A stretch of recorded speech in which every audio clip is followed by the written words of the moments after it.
నమస్తే నులా ముందుగానైతే అందరికీ శనార్థి. అయితే తెలంగాణ రాష్ట్రం గురించి చూసుకుంటే మరి జరుగుతున్నటువంటి రాజకీయ పరిణామాలు ఎట్లున్నాయి? అటు కాంగ్రెస్ పార్టీలేమో సుమారుగా 9 మంది ఎమ్మెల్యేలు అయితే మూకిముడిగా వేరే పార్టీలో చేరే అవకాశాలు ఉన్నాయని, గట్లనే ఆ పార్టీకి చెందినటువంటి 3 ఎమ్మెల్యేలు తప్పకుండా రాజీనామా చేసేందుకు సిద్ధమైనరని, ఇక గట్లనే ఇకనైతే మంత్రి పదవి ఉన్నది కదా, మరి ఈ మంత్రి పదవి విస్తరణలో అయితే జరుగుతున్నటువంటి గొడవలేంటి అనే ముచ్చట్ల గురించి అయితే ఇప్పుడు మనం తప్పకుండా చూసుకోవాలి. ఎందుకంటే మరి కాంగ్రెస్ పార్టీ తెలంగాణలో గద్దెనెక్కినప్పటి నుంచి అయితే ఇప్పటికీ 2.5 సంవత్సరాలు దాటిపోతున్న వేళ మరి ఏం చేసింది ఈ తెలంగాణ రాష్ట్రానికి అని తెలుసుకునే ముంగట్టయితే ఇగో తప్పకుండానైతే ఒక ముచ్చట మనం తెలుసుకోవాల్సిన అవసరం ఎంతగానో ఉన్నది. ఎందుకంటే ఈ తెలంగాణ రాష్ట్రానికి సంబంధించి 2026లో అయితే మాజీ ముఖ్యమంత్రి కేసీఆర్ గారు అయితే ఒక సర్వే చేపించిరట. మరి కేసీఆర్ గారు చేపించిరా, కేటీఆర్ గారు చేపించిరా, లేదంటే హరీష్ రావు గారు చేపించిరా, బీఆర్ఎస్ పార్టీకి సంబంధించినటువంటి నాయకులు చేపించిరో కానీ ఈ సర్వేలనైతే తప్పకుండా హఠాత్తుగా ఒకవేళనైతే 2026లో ఎన్నికలు అయిపోయినాయి అనుకో, తప్పకుండానైతే బీఆర్ఎస్ పార్టీ ఘన విజయం సాధిస్తుందట.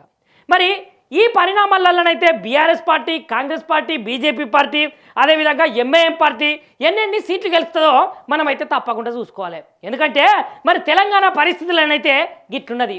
ఇక బీఆర్ఎస్ పార్టీ అయితే ఒకవేళ తప్పకుండా ఎన్నికలు పెడితే గెలిచే సీట్లు అయితే ఎన్ని తెలుసా?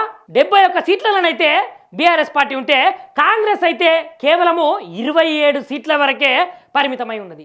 అదేవిధంగా బీజేపీ పార్టీ అయితే 13, ఎంఐఎం ఇక వాళ్ళకు ఉన్నాయి 8, ఆ 8కి 8 గెలుచుకుంటారట. మరి కాంగ్రెస్ పార్టీ ఎందుకు ఇంత సతికిల పడిపోయింది అనే ముచ్చట్టయితే మనమైతే చూసుకోవాలి. ఇగో చూసిర్రా, ఇలా చూసుకుంటేనైతే ఈ 9 మంది ఎమ్మెల్యేల పేర్లు అయితే మనం చెప్పాం, కానీ ఈ 9 మంది ఎమ్మెల్యేలు అయితే కాంగ్రెస్ పార్టీ మీదనైతే అసహనంగా ఉన్నారట.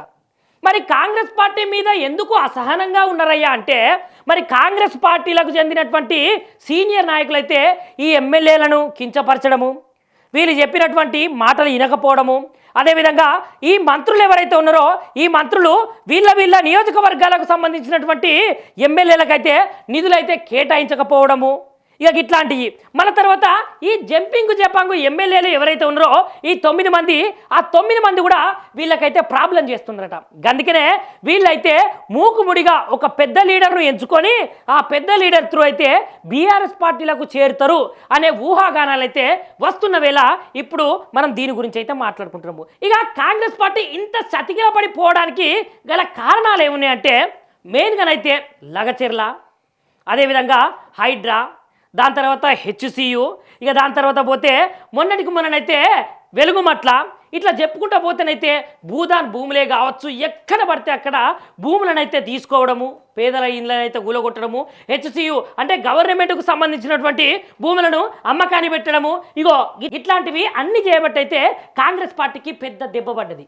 ఇక కాంగ్రెస్ పార్టీ ఓటు బ్యాంకింగ్ చూసుకుంటే కాంగ్రెస్ పార్టీ అనేది ఊర్లలోనైతే మంచిగానే వచ్చింది, ఈ సిటీలనే కాంగ్రెస్ పార్టీ అనేది రాలే.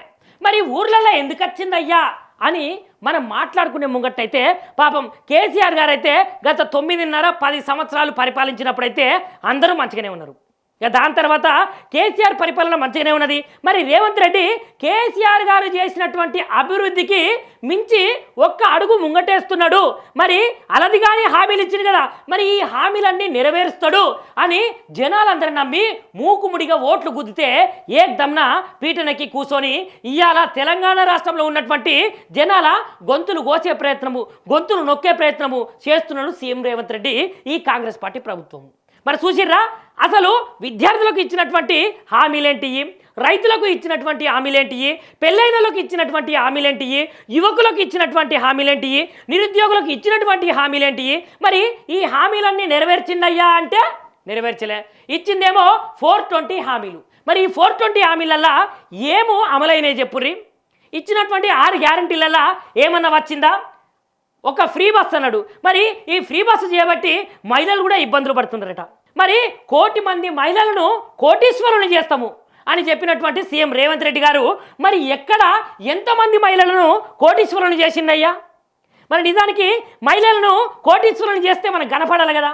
అదేవిధంగా మహిళలకైతే స్కూటీలు ఇస్తానని చెప్పిండు. మరి స్కూటీల ముచ్చట ఏమైంది? అదేవిధంగా తులం బంగారం ఇస్తామని చెప్పిండు, మరి బంగారం ముచ్చట ఏమైంది? అదేవిధంగా నిరుద్యోగ భృతి అన్నాడు, మరి నిరుద్యోగ భృతి ఎక్కడ పోయింది?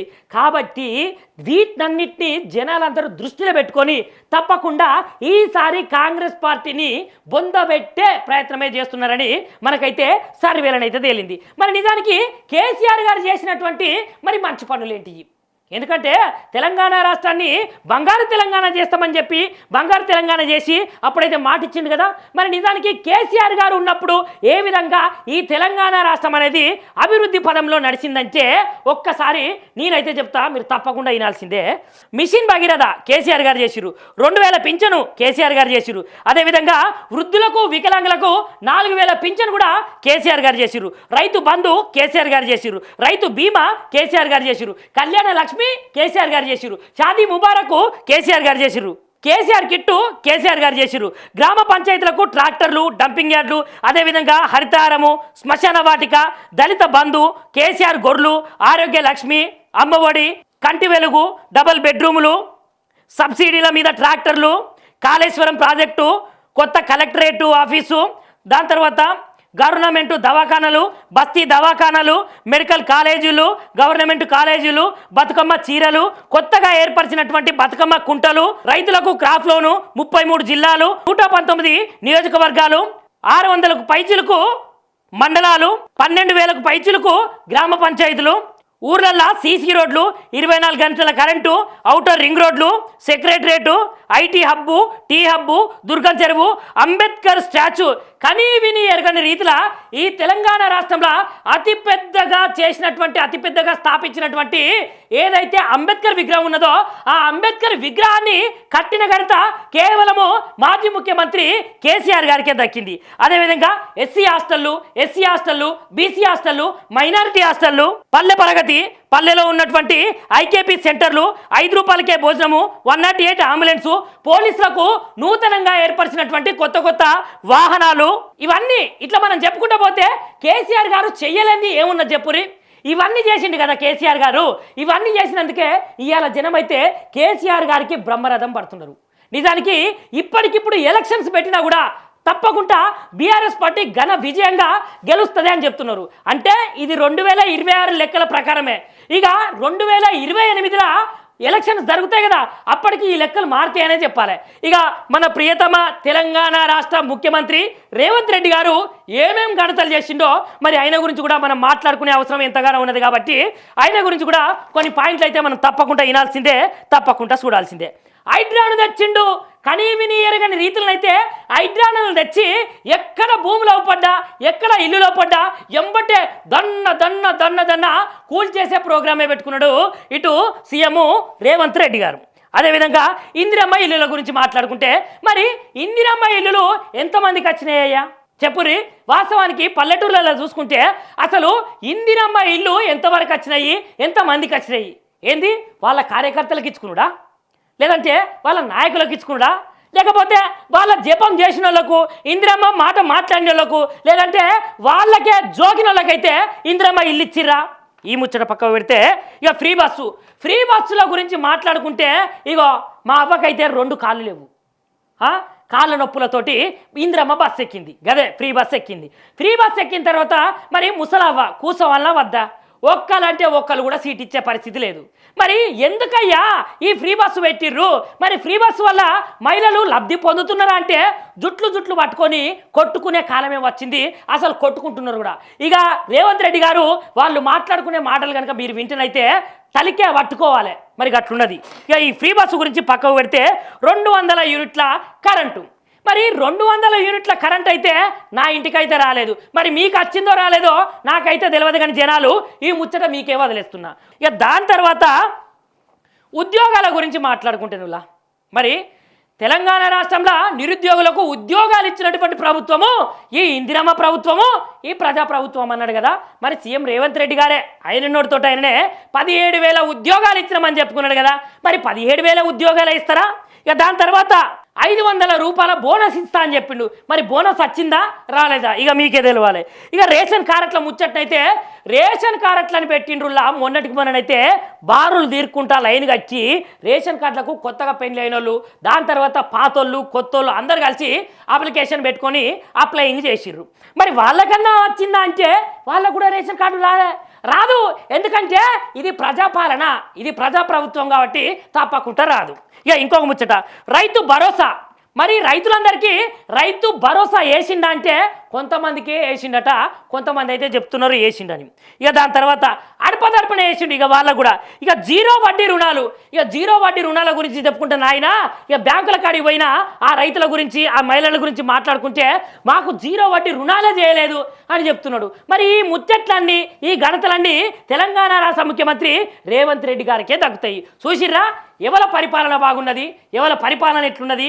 తెల్లారినప్పటి నుంచి పొద్దుగూకే దాకానైతే వీళ్ళిట్లా వాళ్ళిట్లా అని ఊకే కేసీఆర్ సార్ మీద, కేటీఆర్ సార్ మీద, హరీష్ రావు మీద, అదేవిధంగా బీఆర్ఎస్ పార్టీకి సంబంధించినటువంటి నాయకులు అందరినీ తిట్టబడుతుంది. మరి నువ్వేందయ్యా ఈ 2.5 ఏళ్ళల్లా చేసింది ఏం చేసినావంటే ఒక్కసారి జనాల్లోకి పోయి మైకి పెట్టి చూడు రేవంత్ రెడ్డి సారు, నీకే తెలుస్తుంది. మరి నిన్ను జనాలు ఎంతగానో మెచ్చుకొని మెడల మీద వేసుకొని తలకాయ మీద పెట్టుకొని పూజించుకుంటారో నీకే తెలుస్తుంది. మరి గట్లున్నది మీ సుభిక్షమైన పాలన, మరి గట్లున్నది మీ ఇందిరమ్మ పాలన, మరి గట్లున్నది మీ సర్కార్ అంటే. చూసిరా జనాలారా ఒక్కసారి గమనించుర్రి.